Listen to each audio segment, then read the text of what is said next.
I didn't know from the time I was a little girl that that was not the life that I wanted. And I found myself in this constant internal conflict between wanting to be myself and wanting to be who my parents and who my community told me I needed to be. And that happiness could only be found in this particular religion. As a result of this very small and secretive upbringing, I had no idea how to cope with the real world. And when I was a teenager, I convinced my parents to let me go to public high school, which doesn't seem like much for most people, but from a little girl who's never been outside of the community, going to public high school was a very painful and very traumatic experience for me. I had no idea how to communicate with people. Let's see. That's better. Thank you. And I was brutally victimized by bullies in my high school and was eventually raped and had no choice but to drop out of high school and retreated back into my community, hoping and thinking that perhaps the people in my religion were right and that the reason I had experienced all of this was because I had let God down. But as I studied the religion more and tried to be who people expected me to be, I found myself in such inner torment that I wanted nothing more than to end my own life. I thought about suicide pretty much every day. And the only reason I did not commit suicide is because of this belief that I would go to hell if I did.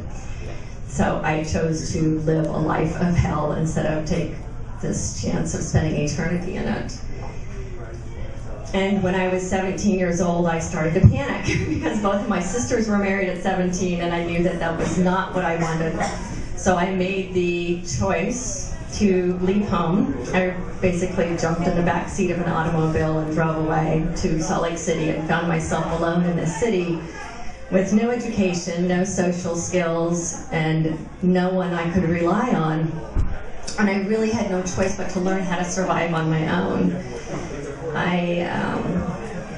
For the first few years, I was still in this place of torment where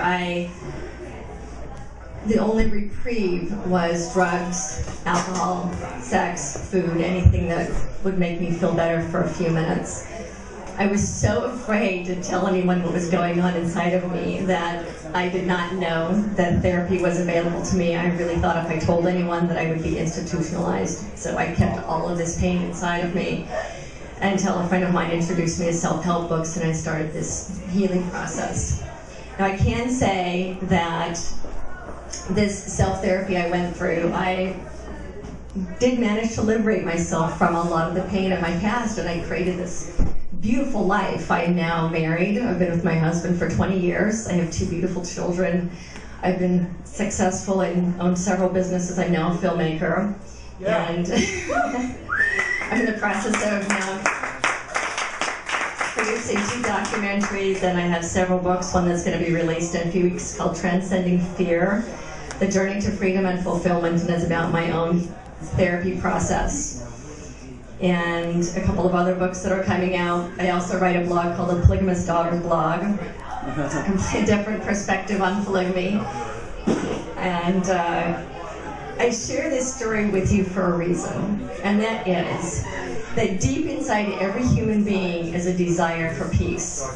A desire for peace within ourselves, peace with our circumstances, peace with people around us, and this idea of world peace. And it doesn't matter what our belief systems are, every single one of us craves this inner peace.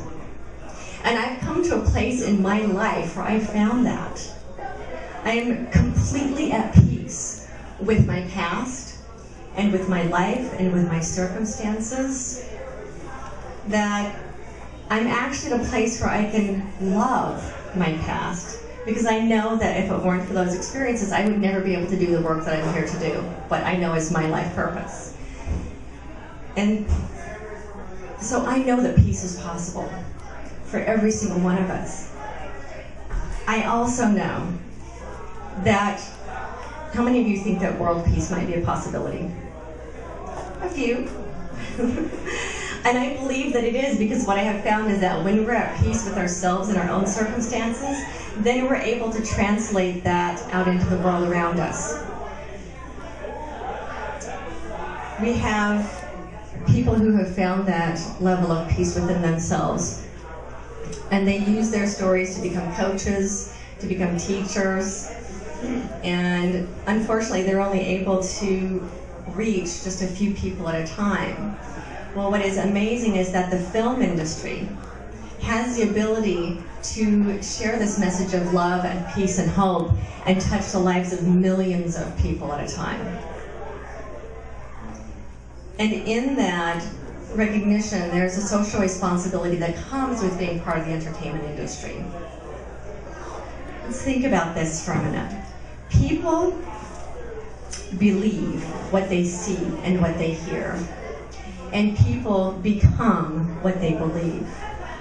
So if those of us in the entertainment industry tell a better story, the people who watch and listen to our stories will become what they see and hear.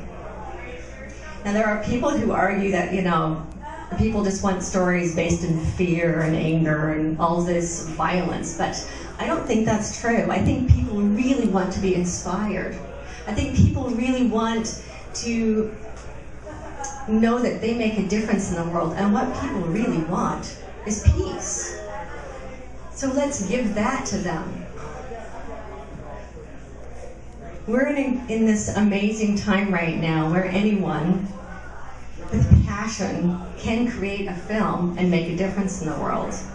We have what I like to call creative collaboration, meaning that every one of us, we can come together and bring our talents, we can bring our skills, we can bring our passion, we can bring our resources and collaborate them into a project that can make a difference in the world.